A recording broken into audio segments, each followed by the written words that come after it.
दोस्तों अभी भोजपुर के ट्रेंडिंग स्टार खेसारी लाल यादव का 2 घंटे पहले एसी बलराम जी सॉन्ग का जो टीजर है वो रिलीज कर दिया गया है। और दोस्तों इस सॉन्ग को टीजर रिलीज करने के बाद यूट्यूब पे काफ़ी ज़्यादा बवाल मचा दिया है। दोस्तों इस व्यूज की धमाल हो गई है, लाइक्स कमेंट की गर्दी हो गई है। और भाई साहब गर्मी का दिन है तो एसी तो लगवाना बनता है। तो दोस्तों क्या है, खबर की पूरी जानकारी जानेंगे इसी वीडियो में। इससे पहले अगर आप हमारे चैनल पर नए हो तो वीडियो को लाइक शेयर करके चैनल को सब्सक्राइब जरूर कर दीजिएगा।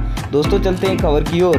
तो दोस्तों मैं आपको बता दूं कि भोजपुरी के ट्रेंडिंग स्टार खेसारी लाल यादव का देहाती स्टाइल में फिर से एक नया सॉन्ग आ गया है। कुलर कुर्ती में लगैला के बाद एसी बलराम जी, जो कि काफ़ी बवाल सॉन्ग होने वाला है। दोस्तों जैसे इसका टीजर देखकर पता ही चल रहा है इसमें कोमल सिंह जी फीचरिंग की है। और भाई आप लोगों को तो पता होगा कि भोजपुरी के ट्रेंडिंग स्टार खेसारी लाल यादव का सॉन्ग के साथ साथ एक्टिंग भी काफ़ी कमाल का होता है। तो इसी के साथ साथ मैं आपको बता दूं कि इस पर 2 घंटे में 15,000 व्यूज़ के साथ 1500 कमेंट्स आए हैं और 16,000 लाइक्स आए हैं, जो कि अपने आप में काफ़ी ज़्यादा बड़ा रिकॉर्ड है, क्योंकि टीजर पे इतना ज़्यादा आना काफ़ी बड़ा रिकॉर्ड हो जाता है। बाकी आप लोगों ने अभी तक नहीं देखा है तो इस वाले यूट्यूब चैनल पर जाकर देख लीजिएगा।